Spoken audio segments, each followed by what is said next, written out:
a marca de fraternidade. Vamos lá.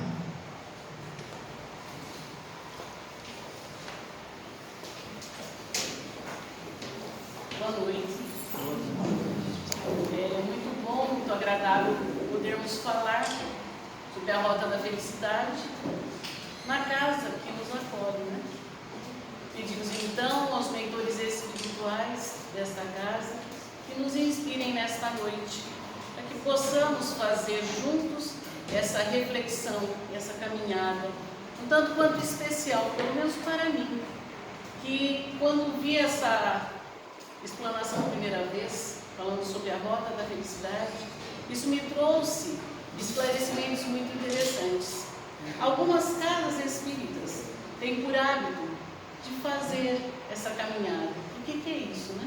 É caminhar lendo os títulos do Evangelho segundo o Espiritismo, que nada mais é que a explicação, mas são do que as explicações do Evangelho do nosso Mestre Jesus, organizadas da maneira como Kardec, grande pedagogo, nos trouxe. Então, fazendo esta caminhada, lendo os títulos do Evangelho segundo o Espiritismo e refletindo rapidamente sobre cada um deles, estaremos fazendo a caminhada, a rota da nossa felicidade. Estaremos alcançando, estaremos fazendo o caminho, que seria lá o GPS, o Waze, aquilo que nos encaminha, que nos direciona, buscando a felicidade real, a felicidade verdadeira dos espíritos que somos, filhos de nosso Pai, que vamos caminhando, por isso a rota da felicidade. Vamos começar então pelo capítulo 1, aonde Kardec coloca uma colocação de Jesus, né? Eu não vim destruir a lei. Jesus colocou essa informação para os doutores da lei, porque eles estavam muito preocupados com as ideias que o Mestre Jesus trouxe, porque essas informações, essas ideias, iam, de acordo com o que eles entendiam, contrário às leis de Moisés. Na verdade, Jesus disse para eles, eu não vim destruir a lei, ou seja, eu não vim destruir a lei de Deus. As leis que nós temos e que nós vivenciamos no nosso dia a dia, que são leis imediatistas, leis direcionadas a um determinado período das nossas vidas, a uma determinada civilização, elas são passageiras. Mas as leis de Deus não, elas valem para o universo inteiro. Se um espírito que está em evolução num outro planeta vier aqui para o planeta Terra, ele também vai estar orientado sobre as mesmas leis de Deus. Por isso o Mestre nos disse, eu não vim destruir a lei de Deus, ou as leis de Deus. No capítulo 2, nós temos o meu reino não é deste mundo. Jesus nos diz isso também. O meu reino não é daqui.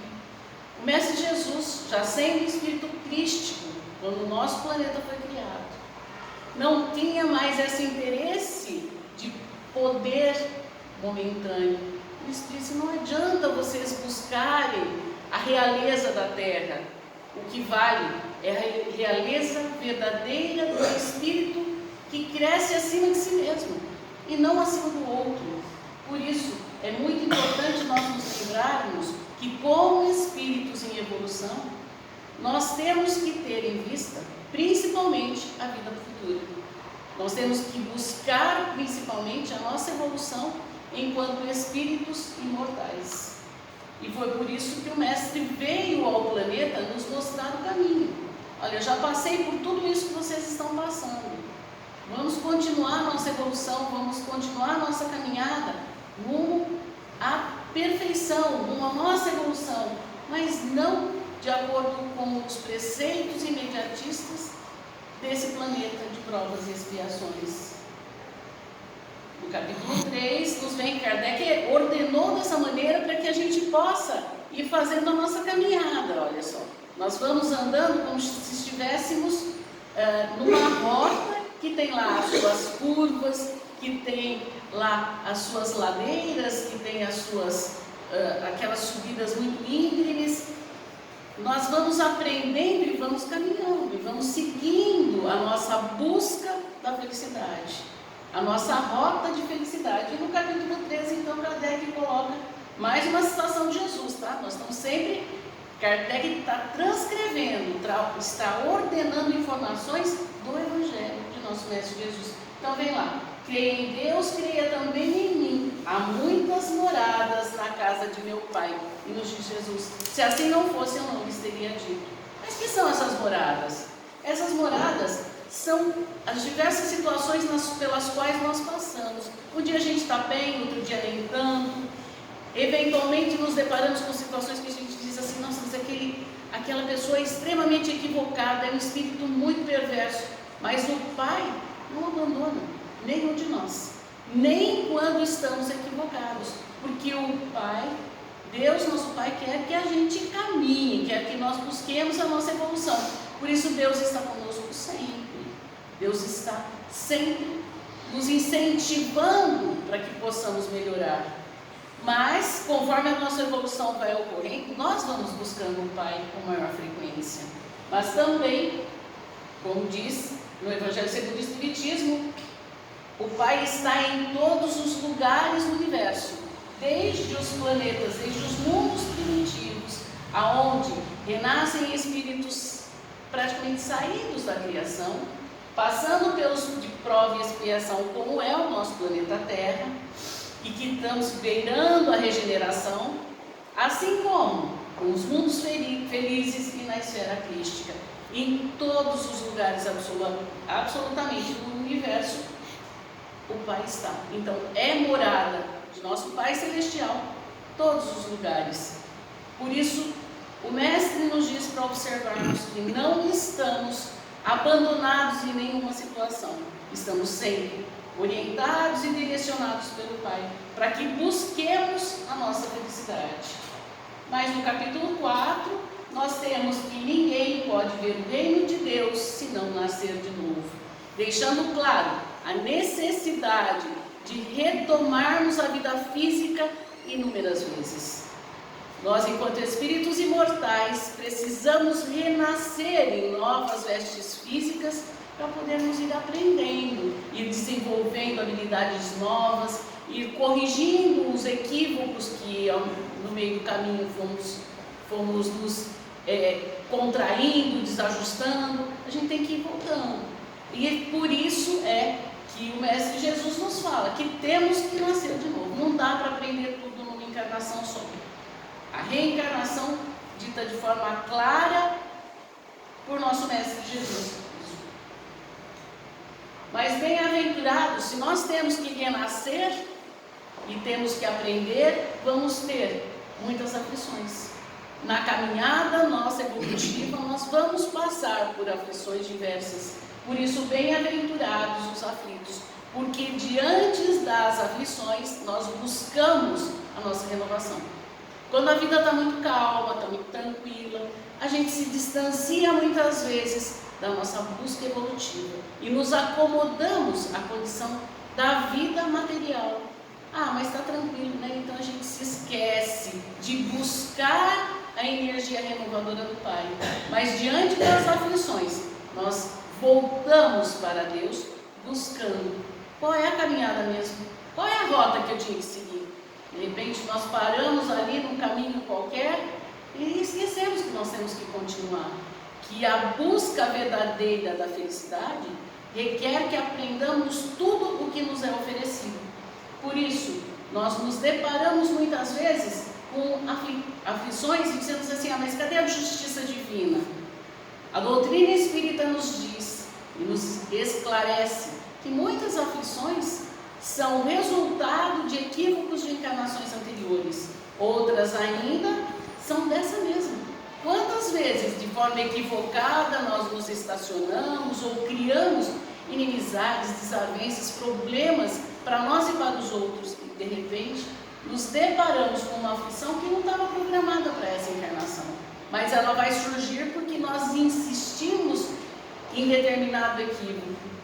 Por isso, a aflição faz com que nós repensemos, mas existe também aquelas aflições que surgem do entendimento. De repente, nós temos um despertamento, nós entendemos determinadas situações e falamos, nossa, eu não tinha me dado conta de que isso estava incorreto, que eu preciso melhorar, aquilo faz com que a nossa reflexão cause às vezes uma aflição necessária para o nosso despertamento. Mas o Mestre Jesus está sempre ali aguardando para nos envolver num grande abraço e nos fortalecer na rota da felicidade, no caminho do bem. Essas gravuras são o Evangelho segundo o Espiritismo para as crianças, que é utilizado na evangelização. Por isso que as imagens são assim um pouco infantis, mas elas seguem exatamente cada um dos capítulos do Evangelho segundo o Espiritismo. E no capítulo 6, diante das aflições, o Mestre Jesus nos propõe o Consolador prometido, o Cristo Consolador, que é a doutrina trazida pelos Espíritos da Pleiade do Espírito de Verdade, que vem trazer esses ensinamentos que Jesus disse bem próximo do dia em que ele iria ser crucificado. Ele avisa os apóstolos: olha, eu vou deixá-los em breve, mas não se preocupem, que virá o Consolador, que estará sempre com vocês. E aí vem o advento do Espírito de Verdade, trazendo para a gente a lembrança de tudo aquilo que estava esquecido e a recuperação de informações que haviam sido perdidas nesses 2000 anos. Por isso, a doutrina espírita nos traz os esclarecimentos daquilo que ficou lá perdidinho dos ensinamentos de nosso Mestre Jesus. Não é um ensinamento novo, é só uma lembrança daquilo que ficou lá atrás. Mas no capítulo 7, Kardec nos traz das bem-aventuranças trazidas no Sermão do Monte por Jesus. Bem-aventurados os pobres de espírito. Mas quem que é o pobre de espírito? É aquele que tem consciência da sua pequenez diante do Pai, diante do Criador, e abre a sua percepção, abre o seu espírito para os ensinamentos, para as orientações, para os esclarecimentos necessários para as mudanças que se fazem necessárias para a nossa evolução. Se nós nos acharmos conhecedores de tudo, nós já sabemos tudo. Já li o Evangelho, já li o Livro dos Espíritos, já fiz curso disso, daquilo, eu não preciso saber mais nada. Essa forma equivocada nos torna espíritos soberbos, que não se abrem para os ensinamentos necessários à nossa evolução. Muitas vezes temos de cor determinados salmos, determinados capítulos do Evangelho, mas é necessário que essas informações, que esses ensinamentos toquem o nosso coração. E é aí que o espírito que se conscientiza ser pequeno, ser pobre ainda, e continuará sendo pobre até que a evolução se faça, ele recebe esclarecimentos com carinho. E aí ele vai repensar, ele vai refletir. Ele não rebate simplesmente a informação que foi trazida. Ele não rebate o ensinamento que muitas vezes um espírito amigo, simples, vem e coloca aquela informação e fala: mas eu vou ouvir esse que está falando de uma maneira tão simples, mas está trazendo a informação necessária para o nosso coração. É por isso que é muito importante termos a consciência de que somos espíritos muito pequeninos ainda diante do Pai. E seremos sempre muito pequenos diante do Criador. Mas, se nós não abrirmos um espaço para que esses ensinamentos, para que esses esclarecimentos cheguem, principalmente ao nosso coração, estaremos ali, endurecidos e estagnados, numa curva desse nosso caminho. E não estaremos perdendo a oportunidade de seguir a rota da felicidade. Mas bem-aventurados também são os puros de coração, porque verão a Deus. Olha só, quem é que é puro de coração? Muitas das vezes nós nos equivocamos achando que ingenuidade é pureza. Não é não. Nós não somos mais espíritos em condições de nos dizermos ingênuos. Nós já vivemos muitas encarnações, nós já vivenciamos muitas experiências. Ingenuidade já não faz mais parte do nosso repertório. Por isso, nós temos que agora alcançar a pureza.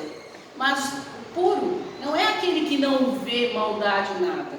O puro é aquele que vê o bem que existe naquele irmão que ainda é equivocado, como filho de Deus, tem em centelha de luz. Está lá, está guardadinho. Ele vai ajudar o irmão a descobrir que ele também pode ser melhor.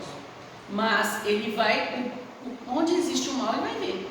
Nós não podemos ignorar o mal existente. Só que a gente pode sim ajudar os nossos irmãos a entenderem que eles também são filhos de Deus, assim como nós também precisamos entender que também somos filhos do Pai e temos algo de bom. E esse algo de bom é que tem que movimentar para que aquilo que ainda é equívoco em nós possa ser reconstruído. Por isso Jesus, que é nosso modelo e guia, é nosso modelo de pureza e não de ingenuidade, encontrou em Pedro o paradigma da fé cristã. Pedro era lá um espírito, a gente viu Pedro como pescador, né? Era rude, o Pedro era meio brigão, mas justamente essa maneira de ser de Pedro, o apóstolo, aquele que foi o grande sustentador da continuidade, da Casa do Caminho, da divulgação do Evangelho, justamente aquilo que a gente entendia como sendo mais estranho em Pedro, foi o que Jesus viu nele como força motriz desse Pedro, que a hora que se descobriu diante dos ensinamentos de Jesus, ele passa a trabalhar, oferecendo-se como o grande apóstolo da divulgação do Evangelho de Jesus. Aí a gente segue por Madalena, que também foi a mensageira da ressurreição do Cristo. Ela estava lá abandonada por todos, não é mesmo? Mateus, que era Levi, o cobrador de impostos, e abandona tudo para ser o relator da Boa Nova. Paulo de Tarso, imagine só, aquele doutor da lei que recebe o esclarecimento e a partir daí vai realmente divulgar o Evangelho de Jesus. Mas para Judas, que naquele momento se equivocou, o mestre oferece um abraço amigo, porque sabia já Jesus quem seria este grande trabalhador que é Judas hoje, na pátria espiritual, acolhendo e amparando espíritos que, assim como ele, num dado momento se equivocou. Por ele ter essa experiência, por ele ter vivido essa dificuldade, ele sabe o quanto é difícil as pessoas, por milênios, continuarem lembrando dele, que hoje é um imenso trabalhador da fé, lembrarem o que aconteceu lá. Precisava ter acontecido. Ele foi só o ícone, aquele que apareceu. Ele não foi sozinho. E a gente continua no capítulo 9, os bem-aventurados, os mansos e pacíficos. E aqui também é muito interessante, porque manso e pacífico não é o acomodado. Às vezes aquele que não faz nada, ele não é manso e pacífico, ele é acomodado. O manso e pacífico é aquele que é capaz de transformar o mundo com um sentimento pacificador, com um sentimento equilibrado, com um sentimento de mansuetude. E isso vale para todas as áreas da nossa vida. A gente fala assim, eu vou ser manso, eu acabei de entrar no centro, vou ficar mansinho agora. Não é isso não, gente. É na vida da gente lá fora, onde as situações tentam tirar a gente do sério. É conseguirem, na imagem de nosso Mestre Jesus, a imagem da vivência de Jesus, não a imagem, né? Como é que era Jesus? Não, mas a imagem do que o Mestre nos passou, essa força transformadora. Diante das maiores atrocidades, o Mestre se manteve calmo e convicto da caminhada que ele veio traçar. Ele não mudou isso. Ele não deixou de agir e ser e transformar o caminho por onde ele passou, porque ele foi crucificado. Ele mostrou a caminhada por aí. E é isso que nós devemos observar, porque inúmeros espíritos que renasceram no planeta vêm com esse ideal de mansuetude. Mas a paz do planeta nasce no coração de cada um de nós. Nós temos que buscar a paz em nós mesmos para que o planeta possa encontrar paz. O eco se faz a partir de cada um dos seus habitantes.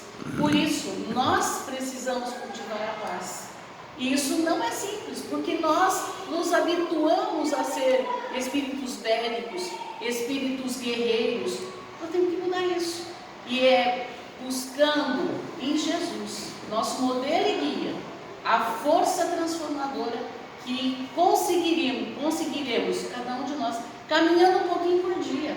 A caminhada é longa, as curvas são realmente, muitas vezes, curvinhas muito fechadas. Realmente é uma caminhada.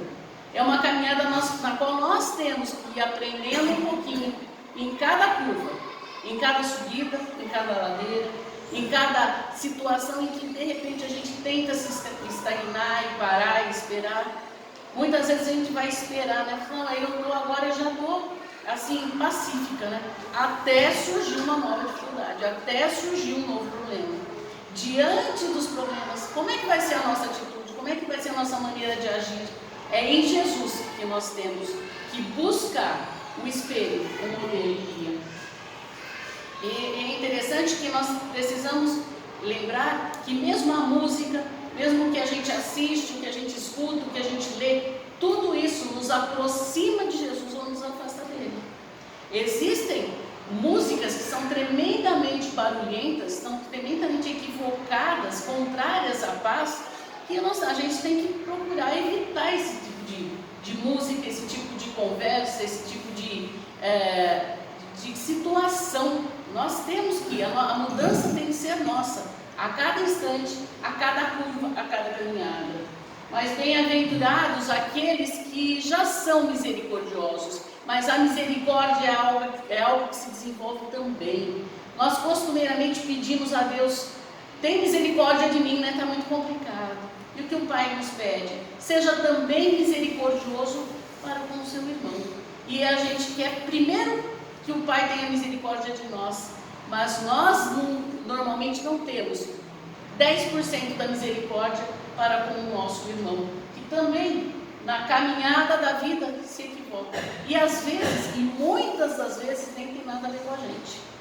Olha só, por isso é que o Pai nos pede, perdoa. Jesus nos diz, perdoa para que o Pai também possa te perdoar. Mas o perdão, a gente fala assim, esquecer. Não, esquecer é amnésia. Não vamos esquecer de nada, gente. O nosso espírito não vai se esquecer. Quem pode eventualmente se esquecer de alguma coisa é a nossa veste física. Porque aquilo que aconteceu na nossa vida, nós precisamos lembrar. Nós precisamos ser conscientes do que aconteceu. Mas apesar do que tenhamos vivenciado, nós precisamos saber, aprender, desenvolver em nós a capacidade de perdoar. E o mestre disse a Pedro, 70 vezes, 7 vezes, ou seja, perdoa, passa e continua a caminhada, porque se nós não perdoarmos, nós não vamos passar para o próximo capítulo da nossa rota com a felicidade, que é o amar ao próximo como a si mesmo. Para amar o próximo como a nós mesmos, precisamos primeiro entender a nós mesmos, aceitarmos a nós mesmos como filhos de Deus, entendermos que nós também precisamos nos amar primeiro. Tem muita coisa em nós que podemos não gostar. Mas eu queria mudar um monte de coisa, né? No nosso espírito também, na nossa condição também, precisamos e desejamos, é necessário que tenhamos essa necessidade de mudança. Mas, primeiro, precisamos nos amar, nos aceitando como filhos do Pai, para que aí sim a gente passe a refletir o que é que eu gostaria que o outro fizesse por mim naquela situação, em determinada situação. Fica mais fácil a partir do momento que a gente reflete sobre isso, sobre essa necessidade que temos que o outro nos acolha, que o outro nos ampare, que o outro nos dê um abraço, que o outro nos escute. Nós também precisamos fazer isso pelos nossos irmãos, por aqueles que estão próximos de nós. E lembrando que temos sempre que fazer primeiro por aquele que é o nosso próximo mais próximo. Porque aquele que a gente vê de vez em quando, ou a gente só conversa lá pelo WhatsApp, a gente não sabe o que está acontecendo. Mas aquele que está perto da gente é quem mais precisa de nós e de quem nós mais precisamos. E aí ainda a gente vem seguindo mais um pouquinho. A curva fica mais complicada, porque aí Depois que a gente ama o nosso próximo, nós vamos amar os nossos inimigos, mas quem disse que o nosso próximo não pode ser o nosso grande inimigo? De encarnações e encarnações, e às vezes a gente vem e reencarna com o mesmo grupo inúmeras vezes porque ainda não aprendemos a amar aquele com quem nós tivemos uma desavença lá atrás, que é aquele que a gente trata como inimigo. Às vezes ele está lá junto com a gente, na mesma casa, no mesmo trabalho, na mesma casa espírita, espíritos com quem nós precisamos aprender a lei do amor. E amar não é aceitar o que o outro faz. Às vezes o outro está fazendo tudo errado, mas o sentimento de amor é maior que tudo isso. E é esse sentimento que o Mestre de Jesus tem por nós, por todos nós. É um amor ainda, é um amor maior do que tudo. Mas nós temos que aprender a amar pelo menos aqueles que estão pertinho da gente, mesmo que nós não estejamos compactuando com aquilo que ele está fazendo. Às vezes está errado mesmo, mas o sentimento de amor é que é transformador, porque senão nós estaremos de encarnação em encarnação, um perseguindo o outro, um buscando equivocadamente o outro para cobrar alguma coisa que ficou lá atrás, há milênios muitas vezes. Por isso a gente não vai para a próxima, não vai continuar a rota, não vai seguir essa rota enquanto nós não aprendermos a lei do amor. E a cada inimigo que a gente aprende a perdoar, a cada nova reconciliação que existe, é uma caminhadazinha a mais que a gente vai seguir. A gente vai passar para mais, a gente vai mais para frente nesse nosso caminho, que é aonde o Mestre nos diz que não saiba a vossa mão esquerda o que fez a vossa mão direita. Se a gente fez o bem, nós não temos nem que nos ocupar. O que nós temos é que nos preocupar em fazer o bem e não em voltar para saber o que é, que resultado teve o bem que nós fizemos. Por isso, fazer o bem sem ostentação e principalmente, a gente fala assim, aquilo que está sobrando eu ofereço, né? Não, nós temos que pensar que o bem tem que vir daquilo que realmente não está sobrando. É o tempo, não é só o dinheiro não. O dinheiro talvez seja o mais simples quando a gente está ali, estou trabalhando, tenho um dinheirinho a mais, mas o principal é o amparo, é o carinho para com todos aqueles que se encontram em situações difíceis. Porque quem tem para trocar, está fácil.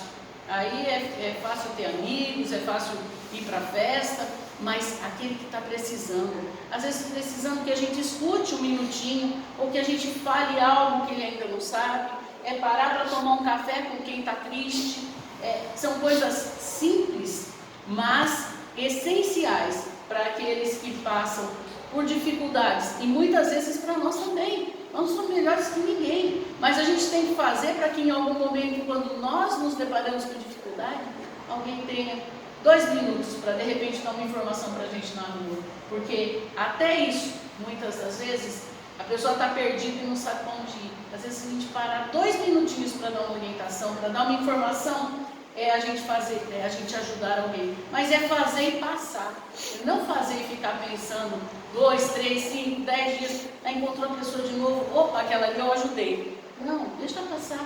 Nós temos que dar liberdade aos outros de caminharem, para que nós também possamos continuar a nossa caminhada. Mas ainda nos diz, Kardec nos traz do Evangelho de nosso Mestre Jesus, honrai vosso pai e vossa mãe. Olha só, ele vem pedindo para a gente, já pediu para amar o próximo, amar os inimigos, ele pede para honrar pai e mãe. Ele pede, pelo menos, honrar vosso pai e vossa mãe, honrar a possibilidade de termos nascido em uma determinada família, da ajuda que nós tivemos através desse pai e dessa mãe, de toda a orientação, de todo o carinho, de tudo que pai e mãe abriram mão para que a gente pudesse estar aqui hoje, de tudo que eles construíram para que nós pudéssemos ter uma oportunidade evolutiva.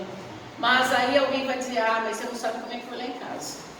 Mas olha lá, que o Mestre já pediu para amarmos os nossos próximos, pai e mãe são os próximos mais próximos, para amar os nossos inimigos. Então, se a situação é muito complicada.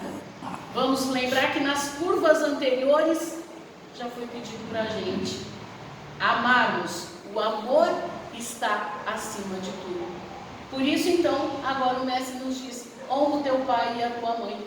Porque se você não honrar aqueles que para cá te trouxeram, aceitar a colocação em que você foi feito, a família na qual você foi colocado, porque o pai te encaminhou para essa família por um determinado motivo.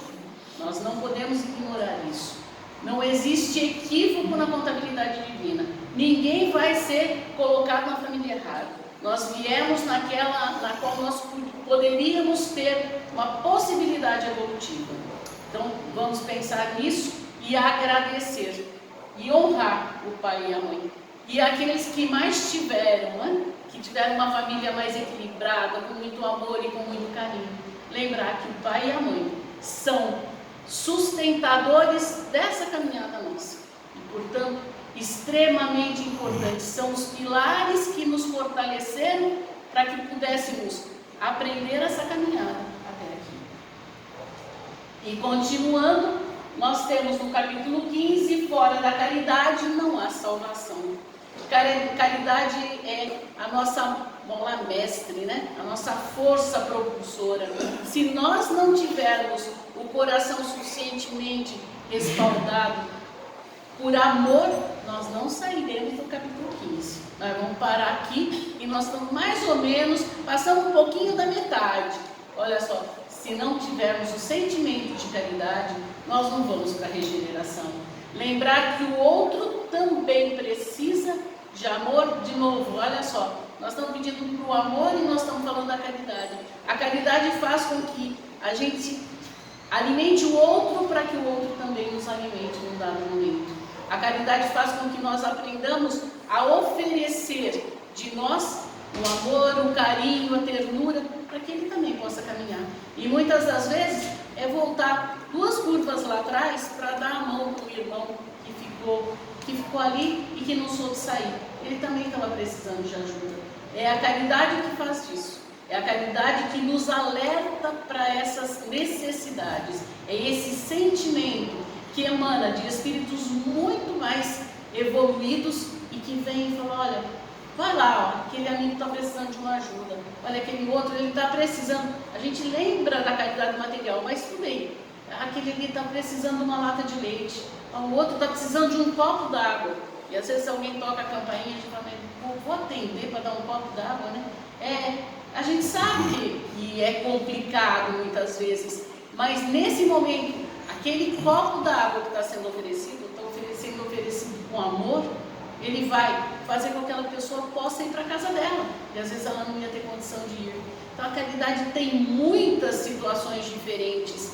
Mas quando nós vamos aprendendo, quando nós vamos nos despertando para o verdadeiro sentido de caridade, vão surgindo situações no dia a dia da gente, na nossa caminhada, na nossa vida, na nossa casa, e às vezes ajudar o outro a carregar uma sacola, e em uma outra situação, lembrar que alguém precisa de um socorro nosso, esquecer um minutinho de nós mesmos para lembrar do outro.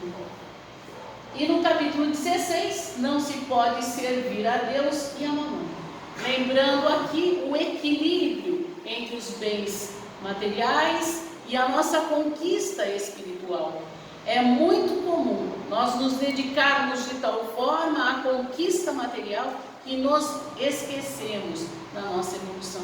Mas aqui vai principalmente uma lembrança de que nós precisamos, na balança da nossa vida, repensarmos se uma conduta nossa vai fazer com que a gente prejudique alguém, vai fazer com que nós nos apeguemos indefinidamente a determinada condição material, a determinado cargo, a determinada posição. É tudo isso que nós precisamos refletir, mas principalmente, se para que conquistemos algo, nos deparemos com situações que prejudiquem a outra. Porque aí nós estaremos dando mais valor ao dinheiro do que a nossa conquista espiritual, do que a nossa evolução espiritual. E vamos parar aí numa curva bem complicada, né? Vamos descer uma ladeirinha desnecessária na nossa caminhada.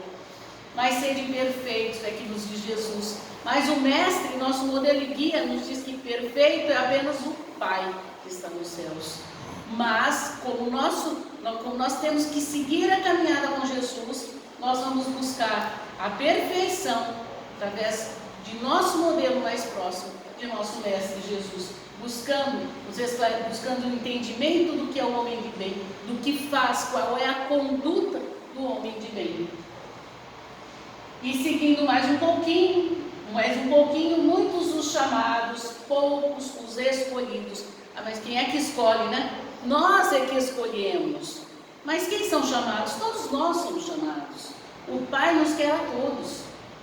O Pai quer a nossa evolução, quer a nossa transformação, nossa busca de nos transformarmos em espíritos melhores, em espíritos mais equilibrados. Mas a porta é estreita. E o que é essa porta, né? É a porta da evolução. Mas o que é que não vai passar nessa porta? E a gente sempre fala, tudo bem, o excesso de apego material que ficou lá atrás, o excesso de apego já não é legal. Mas principalmente a mágoa, aquelas inimizades, tudo isso que nos prende e que nos torna muito grandes para passarmos nessa porta. Quando a gente vai deixando toda a mágoa para trás, quando nós vamos aprendendo a perdoar, quando nós vamos encontrando o equilíbrio, quando nós vamos sendo menos apegados a qualquer situação, mais nós vamos nos tornando livres e equilibrados para passarmos nessa porta, que é estreita, mas é possível nós passarmos por ela. Aqui ele fala que a quem muito foi dado, muito será pedido. Quanto mais oportunidades de conhecimento, de transformação, quanto mais facilidades nós temos, mais nós precisamos aprender a nos libertar daquilo que nos impede a caminhada. E a rota que nos é oferecida, que nos é esclarecida, é muito importante a gente ter consciência disso. Nós já temos essa informação, nós só estamos lembrando mais uma vez. Isso já está lá sedimentado nos nossos espíritos. Nós só estamos recebendo um chamamento novo. Vamos lembrar de tudo isso, que tudo isso já está lá na nossa essência. Mas a fé pode transportar montanhas. E se na nossa caminhada, nessa rota, nós nos depararmos com uma montanha, né? A fé é que vai fazer com que a gente transporte, que a gente possa passar por essa montanha. Eu trouxe a imagem desses meninos que ficaram presos numa caverna recentemente, e esses meninos, crianças mesmo, né? Enquanto fisicamente renascidos, aí crianças de 8, 10, sei lá, 17 anos, no máximo adolescentes, muito jovens,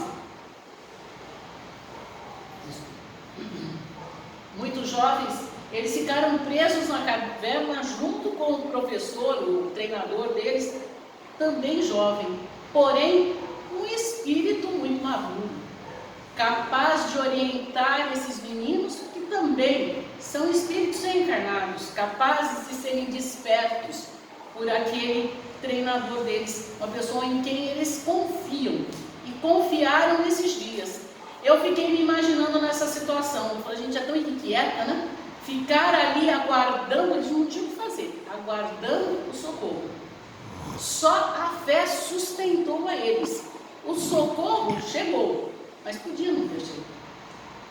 E estarem em equilíbrio, não entrarem em pânico, era essencial para que eles pudessem aguardar o socorro. A fé que transporta a montanha é essa. Diante de uma situação que nós não temos o que fazer, é buscar em Deus a sustentação. Diante de uma situação que temos que tomar uma decisão, que temos algo por fazer, é buscar na inspiração do Pai, buscar na orientação dos espíritos superiores o que é que nos cabe fazer, mas em equilíbrio. É essa a fé que transporta a montanha, aquela que não nos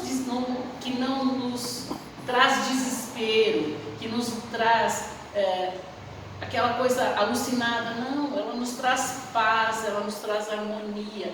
É essa fé que é capaz de fazer com que mudanças possam acontecer, com que a gente consiga encontrar realmente o caminho. Opa, peraí, o Waze agora está meio tumultuado aqui, não sei para onde ir.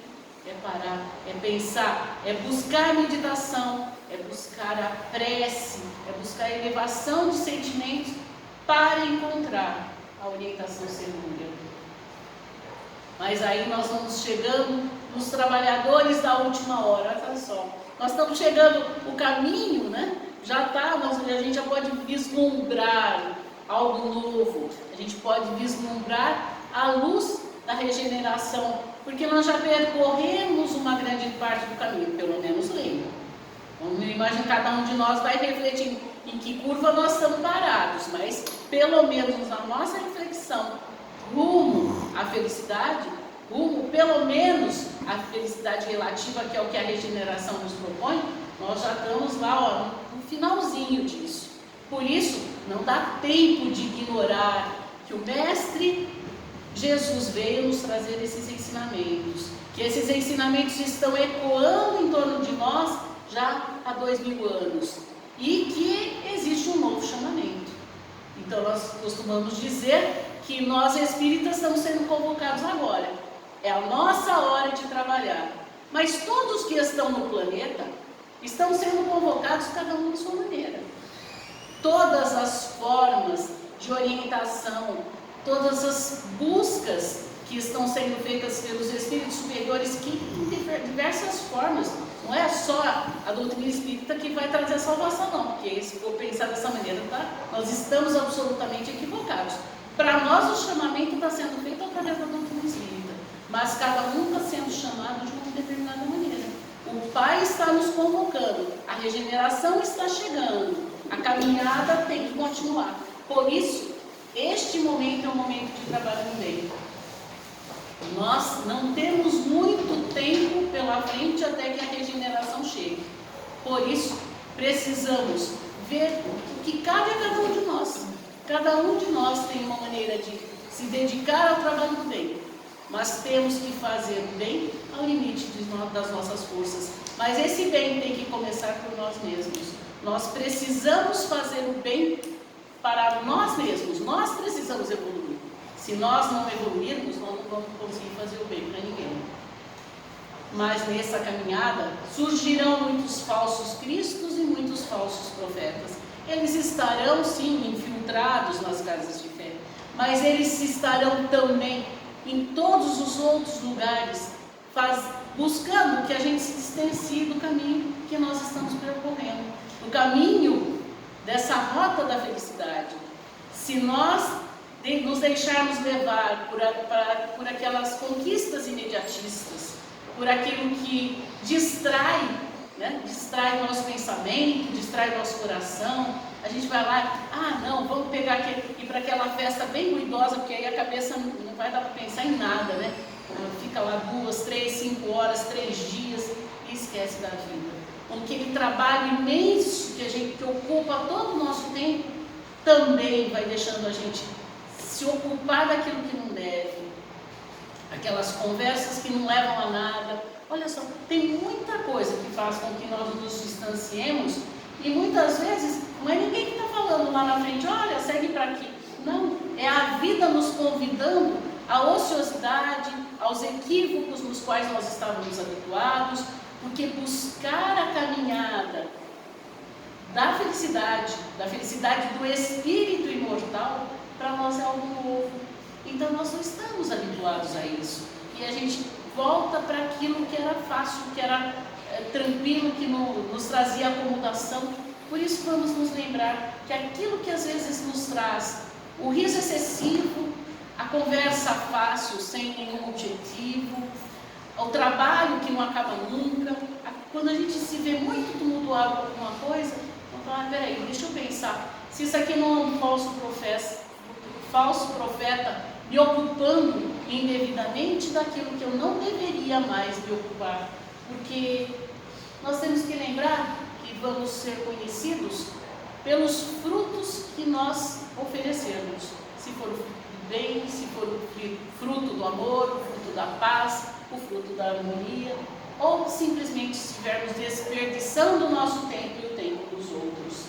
E ainda vem aqui, no capítulo 22, não separeis o que Deus uniu, falando sobre a indissolubilidade do casamento. Mas aqui vamos lembrar que nós já passamos ali pelos nossos inimigos, pelo amar ao nosso próximo.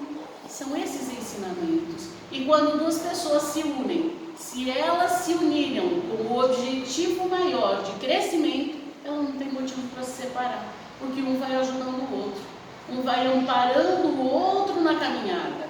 Mas se o objetivo foi simplesmente a vida material, ou porque o outro é muito bonito, ou porque o outro tem muito dinheiro, ou porque o outro tem uma situação muito interessante, a hora que isso cessar, acabou o objetivo.